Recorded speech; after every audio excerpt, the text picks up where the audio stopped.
Home ownership is not the golden ticket to wealth everyone says it is. Your parents lied to you, your guidance counselor lied to you, that motivational poster with the white picket fence, it lied to you. In fact, it might be the most overrated financial decision you'll ever make, and I'm about to prove it with math, tears, and a mortgage calculator. Buckle up, future renters. We've been sold this fairy tale since birth. Graduate high school, go to college, get a job, buy a house, retire rich. It's basically the financial version of they lived happily ever after. But here's what they don't tell you in that story. The princess spent 30 years paying interest to a bank. The prince's water heater exploded at 2 a.m. and they both cried over property taxes every April. Let me break down why your house is not the investment genius move everyone claims it is. First, let's talk about what you're actually buying when you buy a house. Spoiler alert, it's not just a house. You're buying a 30-year commitment to a bank, longer than most marriages, a maintenance contract with the universe always wins, a property tax subscription service, it auto-renews forever, an insurance policy that costs more than your first car, the privilege of mowing a lawn every weekend until you die. That $300,000 house at a 7% interest rate over 30 years, you're paying $718,527 total. That's $418,527 in interest alone. You could buy a second house with that interest money, or a yacht, or 41,852,700 gumballs. The maintenance nightmare. But wait, there's more. Remember when you were renting and the toilet broke at midnight? You called the landlord, went back to bed, and it was fixed the next day. Free. $0. Zilch. Now, that toilet is your problem. And so is the roof that needs replacing every 20 years, $15,000. The HVAC system that dies in July, $8,000. The foundation crack that appears out of nowhere, $25,000.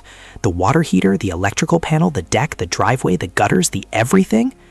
Financial experts say to budget 1 to 2% of your home's value annually for maintenance. On a $400,000 home, that's $4,000 to $8,000 per year, or $120,000 to $240,000 over 30 years. Still think you're throwing money away on rent?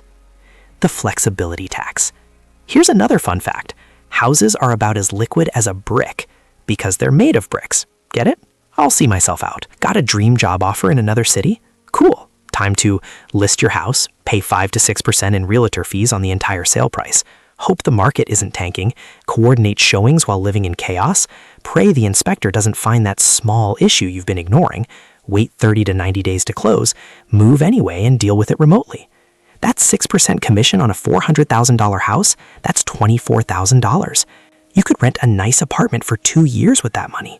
Meanwhile, your renter friend gave 30 days notice and pieced out with 0 fees. They're already eating tacos in Austin while you're arguing with buyers over a $500 credit for a broken doorbell. The opportunity cost nobody mentions. Let's get nerdy for a second with the scariest words in finance. Opportunity cost. That $80,000 down payment you scraped together by eating ramen and crying?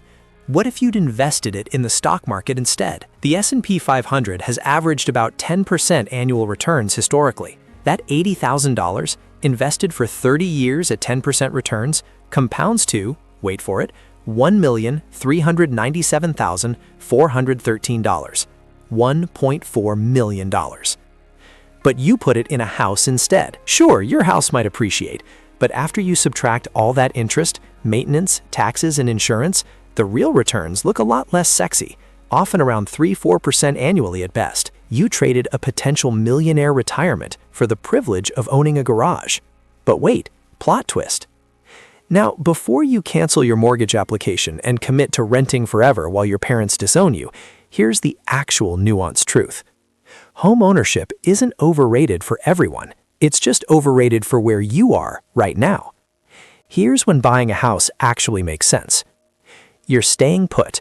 If you're planning to live somewhere for 7 to 10 plus years, the math starts working in your favor. You ride out market cycles, spread those buying-selling costs over time, and build actual equity. You've got stability. Stable job, stable relationship, stable city. If your life is still in figuring it out mode, a house is an anchor when you need wings. You can actually afford it. The old rule is your house should cost 2-3 times your annual income, not 6-8 times. If you're stretching to buy, you're house poor. And being house poor is just being poor with granite countertops. You want it for lifestyle.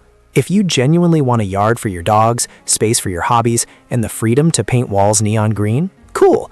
Just don't lie to yourself that it's primarily an investment. It's a lifestyle purchase, like a boat or a sports car, but one that society has gaslit us into calling financially responsible. The real truth.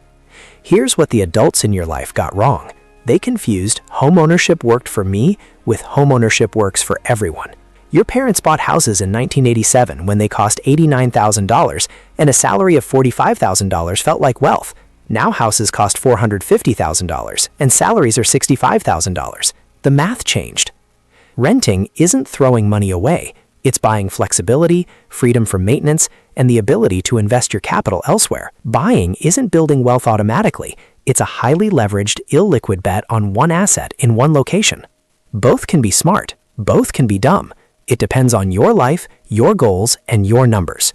So is homeownership overrated? Kind of.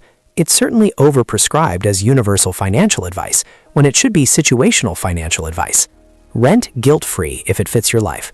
Buy confidently if the numbers and timeline work. But for the love of compound interest, stop letting HTV and your Aunt Karen make your financial decisions. Your dream life might include a house, or it might include freedom, travel, and a fat investment portfolio. Both are valid. Neither makes you more adult than the other. Now, if you'll excuse me, my landlord just texted that he's fixing my broken dishwasher for free, and I'm going to enjoy this moment before my friends with houses start complaining about their termite infestations. This is comedy and simplified financial education, not personalized financial advice. I'm not a financial advisor, just someone who's really good at making spreadsheets cry.